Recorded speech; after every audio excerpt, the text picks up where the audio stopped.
Romans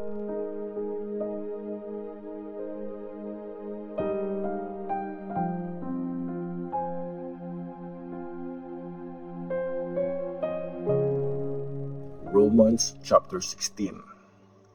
Mga personal na greetings. Pinapakilala ko sa inyo si Phoebe. Kapatid natin siya. Okay siya at nagsiserve siya sa church sa Cenchrea. I-welcome niyo siya sa Panginoon kung paano wini-welcome ang isang Christian. Tulungan niyo siya sa abot ng makakaya niyo kasi marami siyang natulungan at isa na ako doon. Pakisabi, hello kina Priscilla at Aquila. Mga kasama ko sila sa pagsiserve kay Christ Jesus. Nilagay nila sa panganib ang buhay nila para sa akin. Nagpapasalamat ako sa kanila, pati na rin ang lahat ng mga churches ng mga Gentiles. Pakisabi rin, hello sa church na nag-gather sa bahay nila. Hello din sa kaibigan kong si Epainetus. Siya ang unang naniwala kay Christ sa Asia. Ikumusta niyo ako kay Mary. Nag-serve siyang mabuti para sa inyo. Ikumusta niyo din ako kina Andronicus at Junia, mga kapwa ko Diyos na nakasama ko sa kulungan. Kilala sila ng mga apostles at nauna silang naging Christian kaysa sa akin. Kumusta rin kay Ampliatus, ang mahal kong kaibigan at kapwa ko Christian. Hello kay Urbanus, kapwa nating worker kay Christ, at kay Stachys, ang mahal kong kaibigan. Kumusta niyo din ako kay Apelles, na patunayang tapat siya kay Christ. Kumusta rin sa pamilya ni Aristobulus.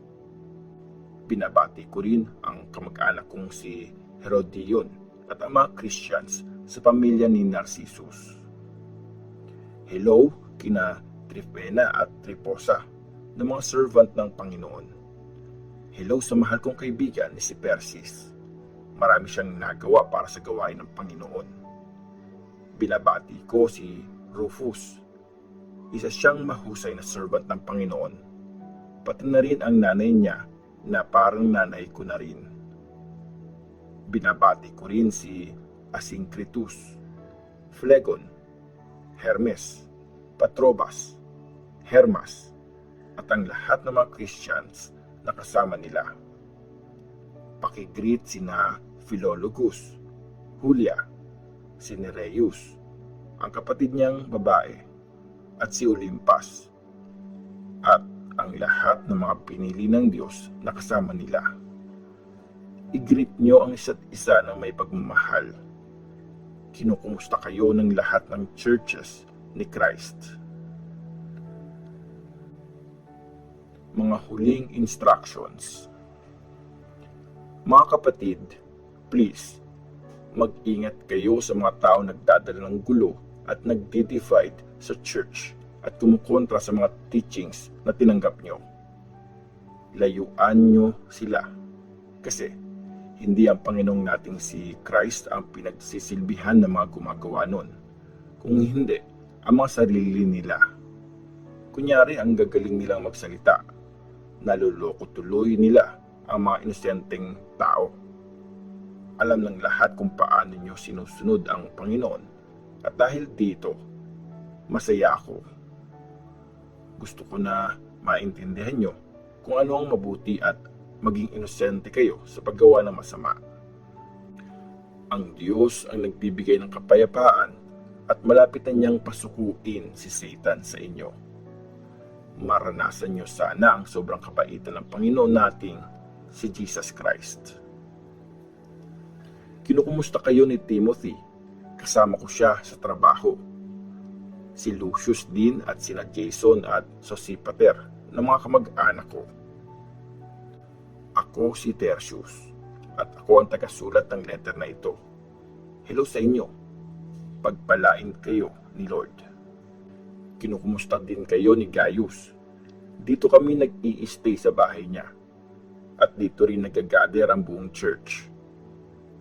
Hello din daw, sabi ni Erastus. ang city treasurer, at ni Quartus na kaibigan natin. Pagpalain kayong lahat ng Panginoon nating si Jesus Christ. Amen. Ang closing prayer ni Paul. Purihin natin ang Diyos. Mapapalakas niya kayo ayon sa magandang balita na pinipreach ko tungkol kay Jesus Christ at ayon sa pagpapahayag ng mahiwagang katotohanan na naitago sa loob ng mahabang panahon. Pero ngayon, na-reveal na ito.